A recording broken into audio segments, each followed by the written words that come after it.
You can map out your entire life in your career pathway, but there are going to be so many unexpected opportunities and twists and turns along the way.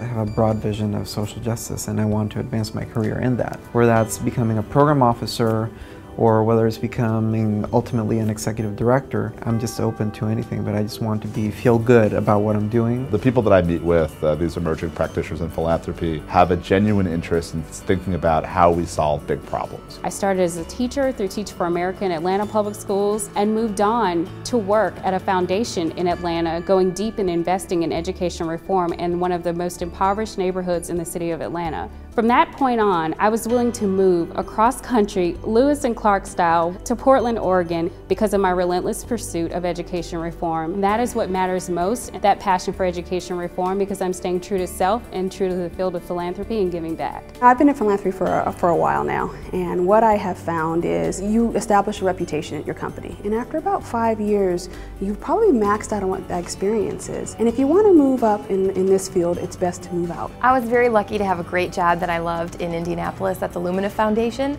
Got a surprise job offer to move up to Detroit to work with the Kresge Foundation. Decided to take the plunge and it ended up being a great move. I think what's actually more important than a full map with a strategy that's very clear every 3 months, this is what I have to accomplish, this is where I need to be 3 years, 5 years, 10 years, is actually just knowing what your personal vision is for the work, where your passion lies, and making sure that every choice you make along the way is getting you further along to that end. Maybe to get there, it involves stepping a bit off the path that you're on. Maybe going to a different sector, going to a different organization, but that's the kind of change that can really get you where you want to be ultimately. And I think that's part of the power of this field, is there is so much to learn in a short period of time that you become an impact player wherever you go next. After spending 2 years at the Gordon and Betty Moore Foundation, I've actually decided to go a different direction. I'm going to be heading to business school in the fall. It might be a bit of a surprising choice for someone who's been in philanthropy, but for me it was the right choice. So it's less about each specific role or organization or place that you go,